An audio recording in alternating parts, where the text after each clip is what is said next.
आणि ही तर लाईन लागलेली आहे. मला वाटलं की चला संध्याकाळची वेळ आहे, कदाचित दुधाकरता लाईन असू शकते किंवा बार असेल तर म्हणजे दारूचं दुकान असेल तर दारू घेण्याकरता असू शकते. आपल्या मुंबईत शक्य आहे. पण शक्यता केवढी तरी असली तरी मी जेव्हा हळूहळू त्या दुकानाकडे जायचा प्रयत्न केला तर प्रथमतः ते ट्रॅफिक पायी कळतच नव्हतं दुकान कुठचं म्हणून. आणि नंतर लक्षात आलं की ही लाईन जी लागली आहे ती एका खायच्या वस्तूकरता लागली आणि ती खायची वस्तू म्हणजे आहे समोसा. आणि दुकानाचं नाव आहे काशी समोसा भंडार. काशीचा अत्यंत सुप्रसिद्ध असा स्वाद म्हणजेच हा काशी समोसा. बघितल्यानंतर जाणवलं की खरंच वास रस्त्यावरती सुटला होता.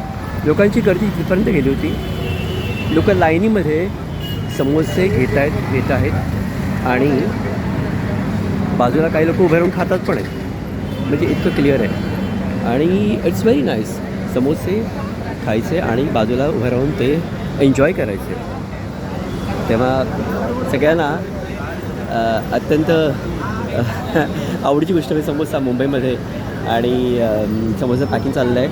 समोसे लोक खात आहेत, शिस्तीने घेत आहेत, पैसे देत आहेत. चला लेट्स एन्जॉय समोसा. मी पण थोडंसं खातो आहे काशी समोसा भंडारामध्ये समोसा.